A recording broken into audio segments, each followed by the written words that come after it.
Hey guys, welcome to another exciting episode of the ZMB Talks. And my guest today is someone that a lot of you guys didn't expect. She's someone who's not new on our TV screens. She used to work for ZNBC. Most of us know her from ZNBC. She left. We're going to find out why she left. She's now doing something really big and it really has an impact on the entertainment industry. I'm talking about the one and only Hellen Phiri. Hello. When you say she's doing something really big, I'm like, hey. Yes, of course. Come on, Hellen. You've been doing it. How are you doing? I'm good. How are you? I'm awesome. Guys, it was easy. I thought it was really hard to get to you. But I'm like, let's pin her down. Yeah, thanks for having me. So this is just going to be like more of a conversation because I mean, I also want to learn a lot from you.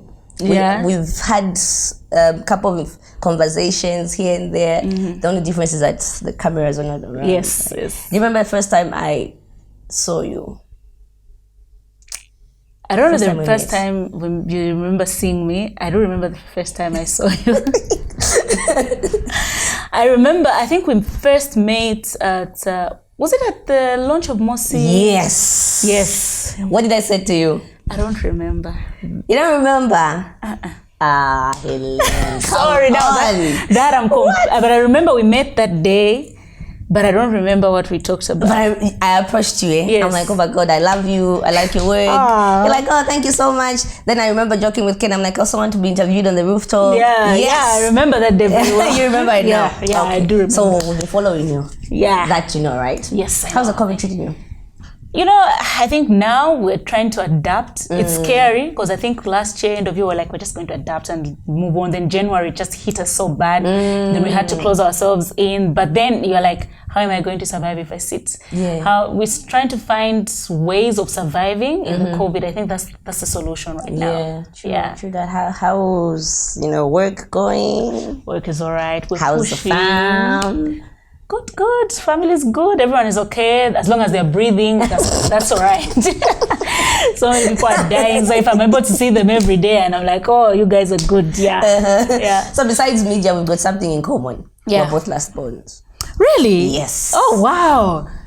Good. So we've got those two. Smart people are last-borns. Firstborns were sorry. Yeah. So family of 5. Are you the only one doing media? Yeah. Okay. You know the thing is, I've got an elder sister, our third born. She did journalism, but then she didn't practice very much. She branched to something else. Yeah, but she was the first one. I think she was one of the people that inspired me. I liked the things that she liked. She loved reading. I loved reading. So would tell she loves writing. She loves writing more than me. She still writes. But she hasn't never really practiced very much. Just for a short time, she worked with Zanis for a little while. Then, What did you realize? Like, okay, you know what? I think I got it in me. You know, so people think like, okay, some find it hard to talk in front of the cameras. Yeah. But for you, how was it? You know, I always wanted to do something with media. Firstly, I wanted to do something with art because I love dancing, singing, and acting. I love doing everything like that. So I would think journalism is the only thing because they don't offer those things in Zambia. And I tried to convince my sister to take me to school in South Africa, and she was like, we don't have the money. But then I said, okay, you know what, I can do journalism. My brother tried to make me do law, but then when I finished high school, I started acting. So I thought, you know what, I'll stop doing all these things when I study law. Let me just do what I love doing. So I went into journalism. I didn't really know if I wanted to stand in front of the camera presenting, but every time I'm watching somebody present, I'm like, I can do that. I can do that. But I never, even when I went to, when I started looking, when I approached Innocent Kalaluka the first time, I was just telling him about this idea. I didn't even know whether I'm going to present it, but I just had an idea. What was it? I was watching Smooth Talk. Then, when I'm bored, my brain is like working all the time. Yeah. So I was thinking, I'm watching, then I see a segment, I'm like, you know what? I can contribute this segment to his show, this segment. So I came up with a gossip segment, that segment, and I called him. I found his number. I called him. Then I was like, you know what, let's meet. We met, and I told him. Then I was like, you know what, we'll just be scrolling them. So we would try to scroll, but I was finding it hard to find entertainment news because I wasn't really in the industry. That was like the beginning. So I didn't even know how to go about it. But then he made me floor manager. Eventually he said, okay, I think you're going to... I took long to be in front of the camera because they were saying I was looking 16. So they're like, Sweet Talk is not for teenagers. You look like you're a teenager. I'm like, I'm no longer a teenager. I'm 20. And they're like, no. But we can't put. So I worked behind the scenes for a long time till I was 21. Wow. So that's when they said, okay, we'll try to. I never used to wear like makeup. It was very light makeup. So to make me look older, they made me wear heavy makeup. They brought somebody to do my makeup, so you look just a little bit. But then when I started, then it started flowing, and it wasn't that difficult. Obviously, it's not like that the first time. You're always improving, but it was something that wasn't very difficult for me to adapt to. Yeah, interesting. And then, sometimes, like you said, you started first being a floor manager, then now you started standing in front of the camera, right? Yeah. Now it's up to the audience to really accept you and the people in the industry. Yeah. How long did it take? I think that took long. Really, because I started being in front of the camera in 2011 regularly. Like I would do a segment on Smooth Talk. Then I think when they introduced what they called the entertainment department, because all these things I was doing voluntary until they employed me in the entertainment department. That was 2014. Like that's when you are there now trying to also you need to fly, I'm still trying to find myself because I even did news, that not casting, reporting, but I never stood in front of the camera when reporting. I always used to tell them Hellen Phiri. I never liked that. I was like, it's too serious. I want to be free, in front of the camera. This is not me, So I tried. Obviously, a few people in the industry would know me, but I don't think the audience had already accepted me as she's good at this, she's going to take us places. I think it took a while until I started branching off, especially when I went to TV2. When I was in the entertainment department, we used to do a show called Z Connect. When you go out of town, people would be like, they know you, they like you, but it's different in Lusaka, like you're still trying to win the audience in Lusaka. Out of town, I think out of town was easier. People accepted me earlier than, because we used to travel a lot, so you could see how people will relate to you. But when you're in Lusaka, I think in Lusaka, it took long. I think it took like 2016, 2017, especially 2018, 2019. So wow. When you started doing the Z3.7 Blaze, that's when now people started when I started doing 3.7 Blaze, I think that's when people saw the other side of me. It was more like she's now alone, she's able to stand on her own, and I think they saw the ability. I think that's the time that my breakthrough was slowly coming in. Nice. Before I ask you how you actually handled the fame, you went to Kasanje Basic School. Yes. Then you... Kasanje, what is it? Yes. Kafue. So you're from Kafue? Yeah, born and bred. Are you for real? Yeah. I just said Kafue up. You're from Kafue? No, No, the estates. I'm from Kafue Estates. Born for real? And bred there. Yeah. You don't look like you're from Kafue. You look like a Kopala. How do people from Kafue look like? Kafue dam so. No, then you don't know the people from Kafue. I'll tell you a lot of people that are from Kafue. Okay, like Ken Dumbo is from Kafue. He actually finished from the same school I was at in grade 12. That's why you're close. Patson Daka, Kafue. Kafue. Who else? Enoch Mwepu, Kafue. For real? Sambalungu, Kafue. Given Luinda, same high school as me. So there's a lot. Actually, I'm just forgetting the names. There's a lot of people that come. So all these people that you've mentioned, did you actually know they're from Kafue, or did you guys meet before the fame? Who did I meet before the fame? Like Ken Dumbo, I didn't know him. He came at school and I had already completed, but I knew he was from through Facebook. So given Winda, we used to hear, obviously, we just heard that he used to be in Kafue, Patson Junior. For real? Yeah, those were my junior. But you said this is Patson, and then you said this is Hellen. I didn't even know them until they said that this is from Kafue. Then my niece was more in the same class. I'm like, oh, okay. So there's a lot of people that are from Kafue that I don't know why people always look Kafue. Then you're like, guys, come on, it's one of the same, eh? You don't know, you don't know Kafue, but there's a reason why they. Anyway, it's okay. It's not okay. No, but Kafue is full of smart people. I mean, all the people you've mentioned. It's full. I've actually forgotten some names. A lot of people are doing well, and they're always like, oh, they're representing in different sectors. Actually. Nice. Then where did you complete? 2008. Where? Naboy High School. What were you famous for in school? I don't know if I was famous. I don't think. But what were you best known for? High school. My high school, the difference was when I was in grade 9, I was at a different school. I was at Kafue Day High. I was very loud. I was forever on punishments for doing like different things. But then when especially noise making, but when I went to Naboy in grade 10, I wanted to be the laid back one. Moreover, I had left my best friends at my grade 9 school, but I just didn't want the drama that I had in grade 9. I'm always arguing and I just didn't want that. So I think I was more of, but I used to talk. I love storytelling. Yes, so I would make noise because of that. And you and I same. Yeah, and I think that's like the biggest thing for me. I used to make a lot of noise even during debates because I love debates. Even during debates, I'll be the one shouting the most and screaming. Yeah, so I feel you. Yeah. So now, look, this is Hellen who's famous. You know, you're trying to pursue your career, and it's only now that I found out your husband is also in media. Oh, really? Like you have everything, you have all this going on around you. When did the time come to say, okay, you know what, I think I just need to settle down now? You know, I settling down for me wasn't like a big thing.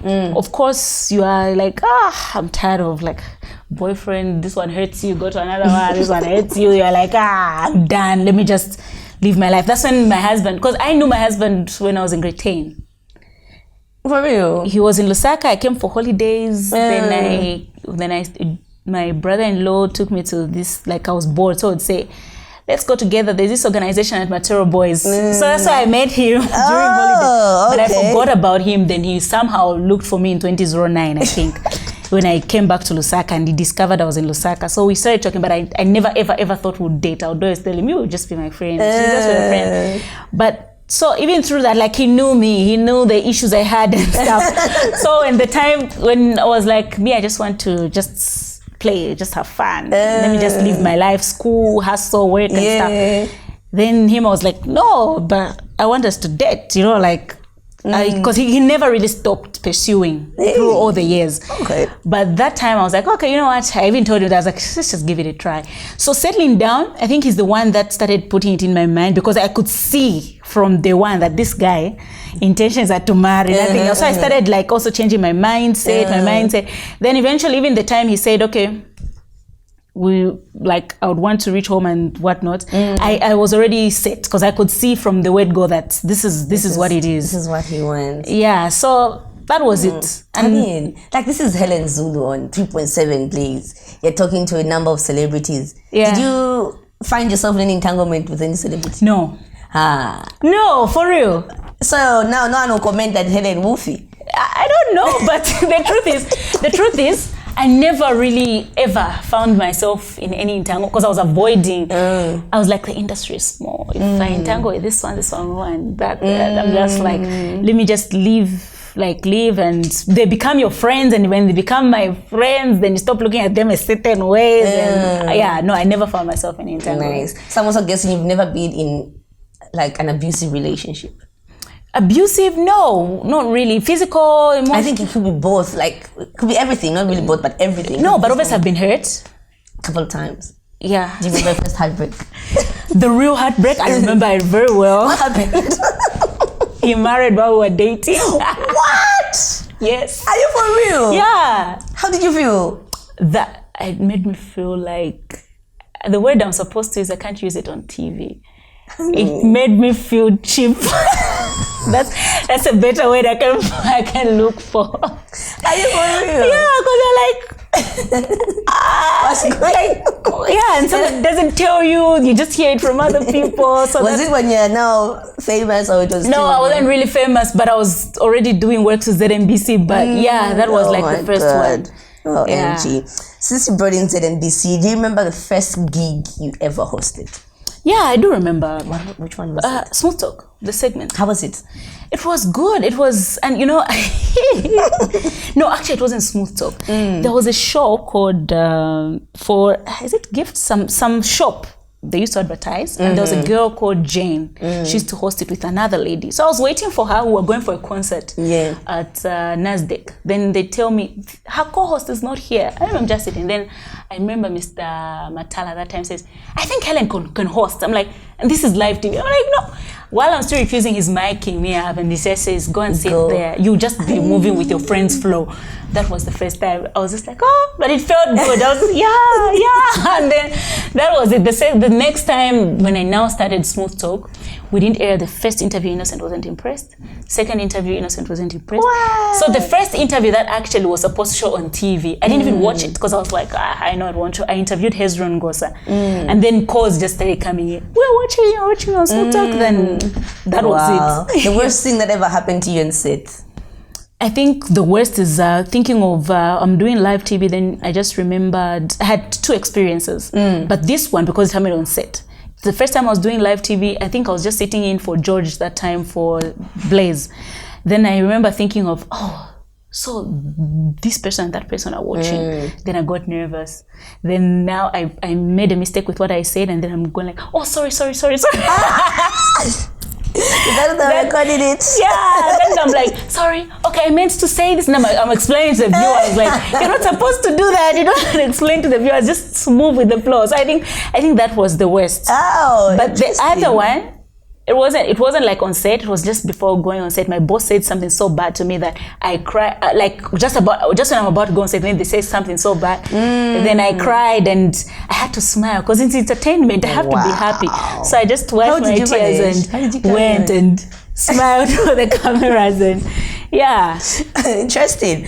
It's funny how you brought up the boss because my next question was actually leading to your interview with Kachanana. Yeah. I watched that one and what she said something like her boss used to call her ugly. Yeah. Did you also have to go through the same thing? You know, when Kachanana was telling her story, somehow I felt like she also told a bit of my story. So I don't know if it happens in every workplace because not everyone will like you. That's the truth. And true. Not everyone will embrace you, but also they're good people.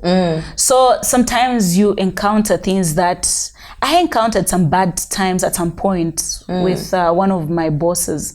It's like everything you do, there's something wrong. Like somebody would hold a whole meeting just to discuss you. Like they've written down everything to say you did this, you did that, you did this, you did that. So they say, number one, we're going to talk about this. And there's other people there, but the focus is just on you. So now if that goes on every day, you're like, you don't even look forward to going to work the following day. So that like for me was like the worst period. I wanted to quit. I wasn't ready to quit, but I just needed my peace. I was just like, I will They made you feel like you're not worth it. Yeah, like everything you do is wrong. Everything you do is wrong. Even like something big happens that the whole office is supposed to be blamed for, they'll say it's you. You know, like, it's you, Hellen, it's you, Hellen, it's you, Hellen. I remember one time I just cried. Like, I cried immediately I left work.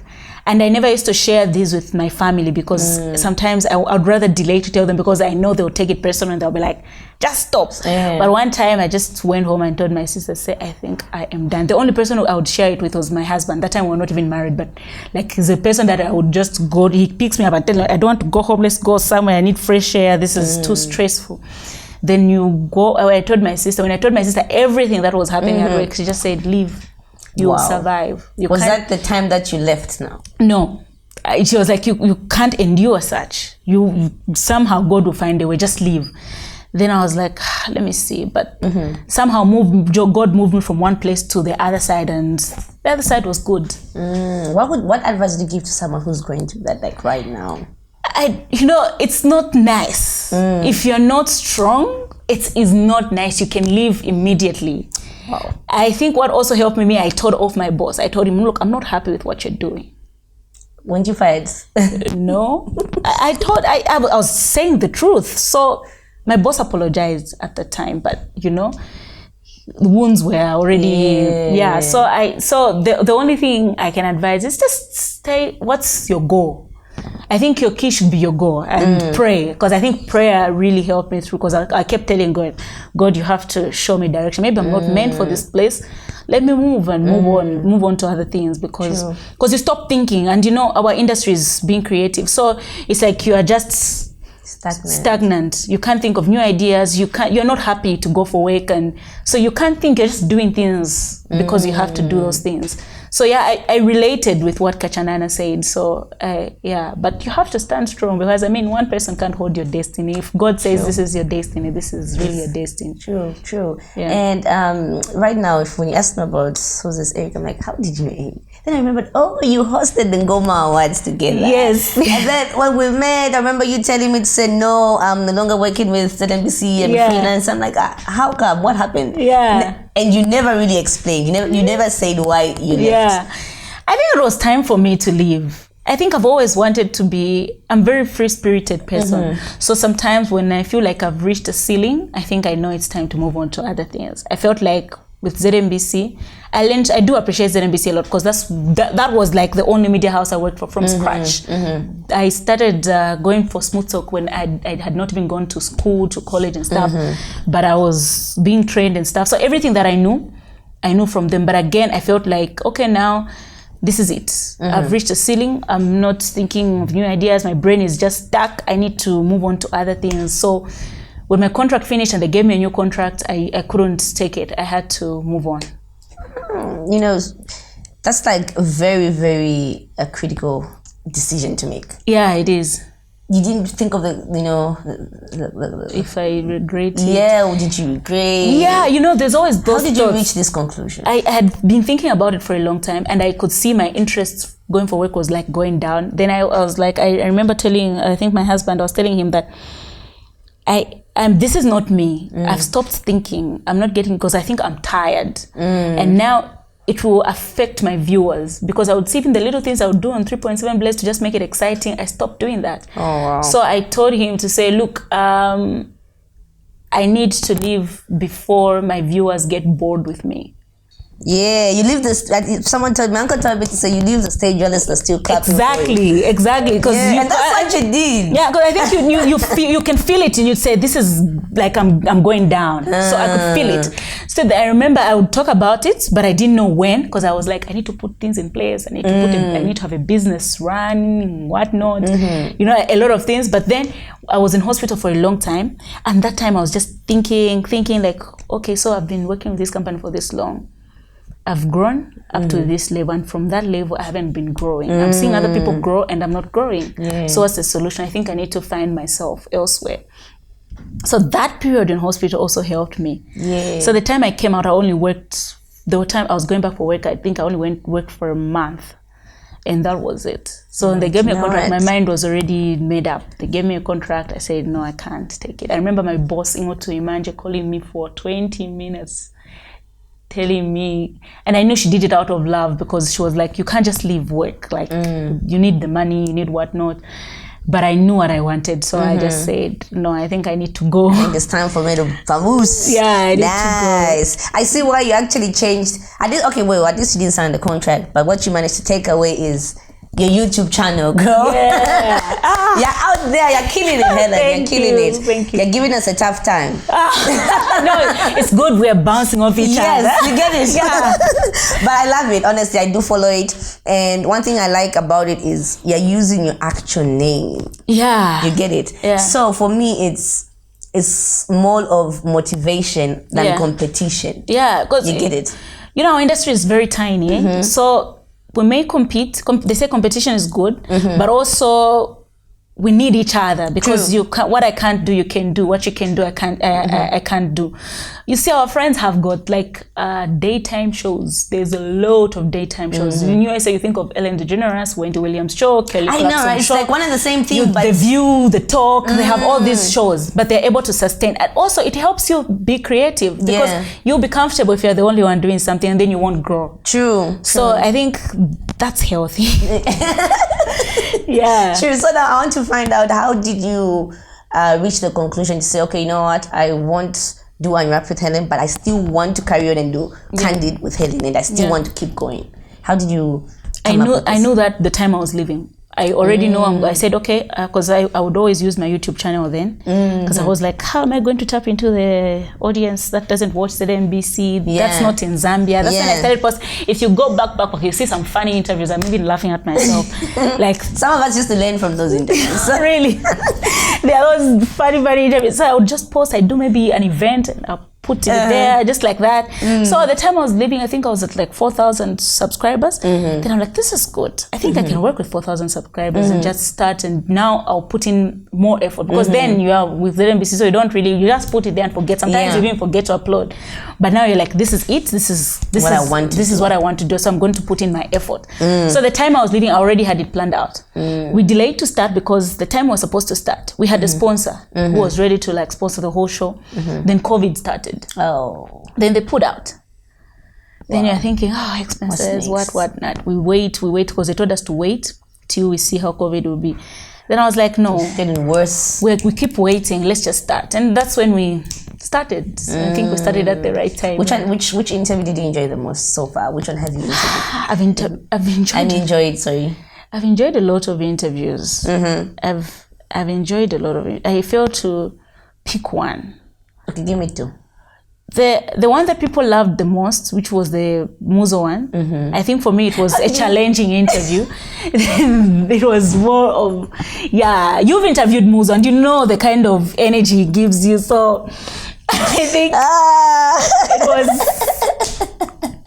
that was challenging. But there are those that you enjoy, you're chatting with this person. And I think even Kachanana was fun. Chiwamba Kanyama, being my former DG, I enjoyed interviewing him because of that. But there's a lot. I enjoy chatting with Bobby East all the time because he's very selfless. Yeah, he is. Yeah, so those some of the few. But I had a lot. Antonio Mwanamuke, being my friend, there are things that I actually discovered only on the show. Yeah, so Yellow Dove, that's Antonio, right? Yeah. Okay. Yeah, Yellow Dove. So yeah. All right. So most people are like, okay, so what else is she doing? Is it only getting candid with Hellen? So at least those people that approach me, I'm like, no, she also has this thing going on, the clothing line, because remember you told me about that. Yeah. How is that going? Yeah, I put it on pause. I put it on pause because when COVID, firstly, December, I got way too busy. I was failing to meet my customers' demands on time, and I just felt like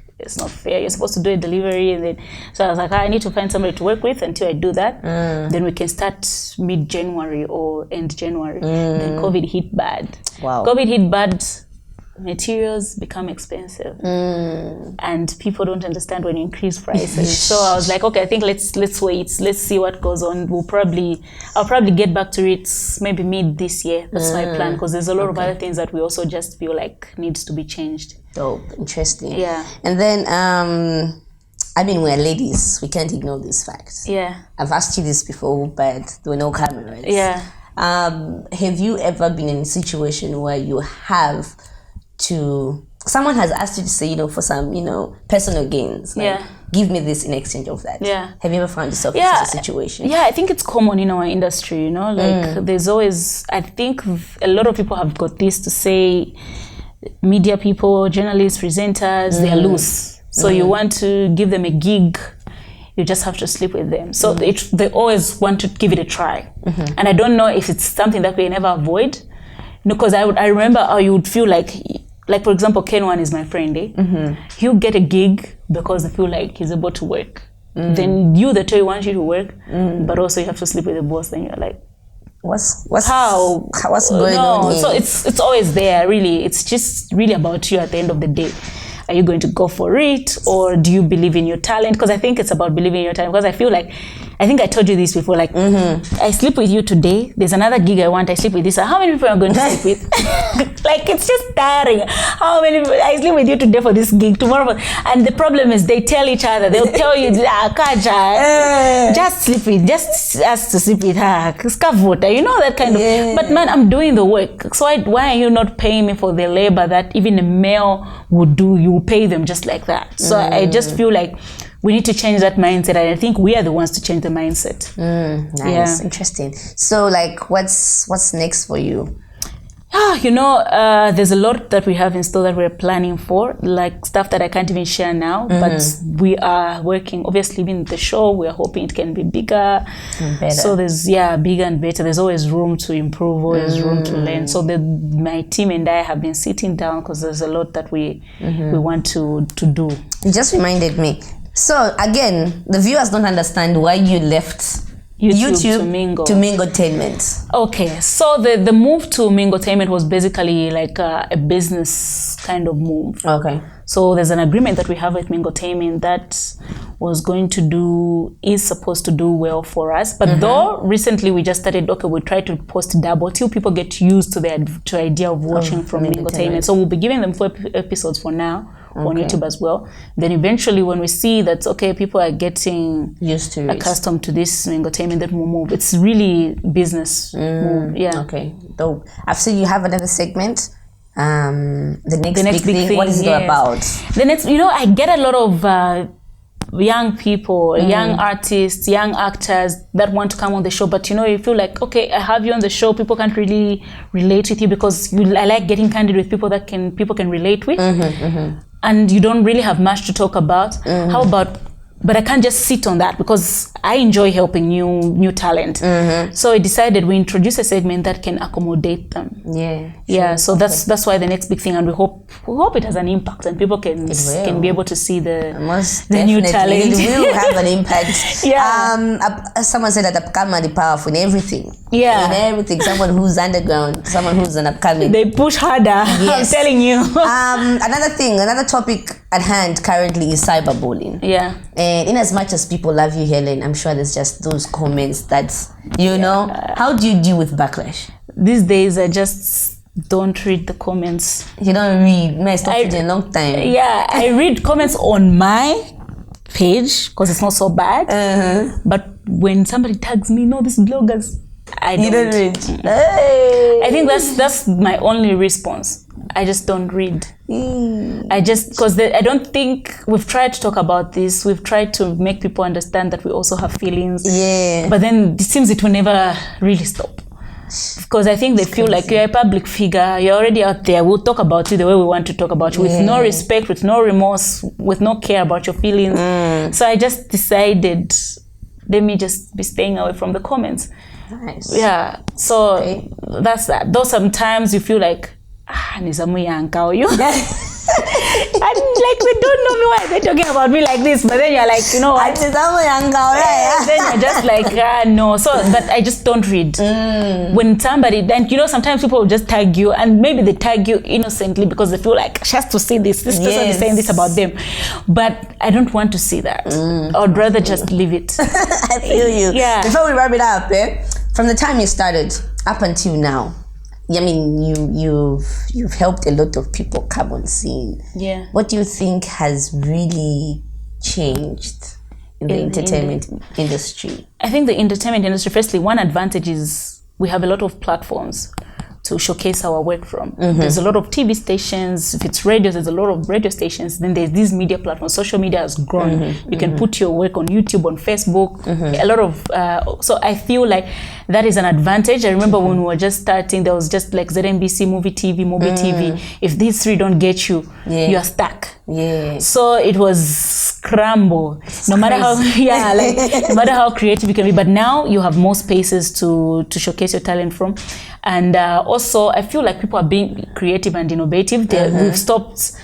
We're not just living by the ordinary, like the rules that were there before, and then people are able to try out new things. You can even you see a lot of ideas. Like when you see the little things that people are doing, you kind of look at it and you're like, oh, this is good. It shows that we're growing. Like, yeah. So all sectors actually have grown entertainment-wise. Is it film industry? It has grown. Music industry has been growing for a long time. So yeah, we just hope to see a lot of award shows. I think that's what we need now. I think we need a lot more award shows. We need award shows. Yeah, we need good award shows. Not 1, not 2. We need enough to accommodate us, even Edna.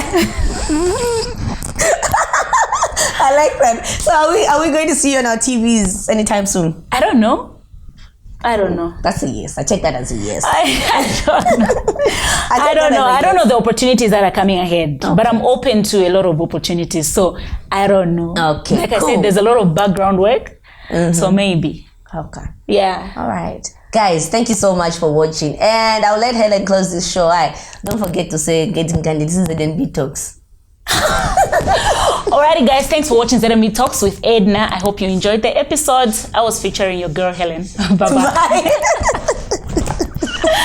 Bye. Thank you so much. Thanks for having me. I enjoyed myself.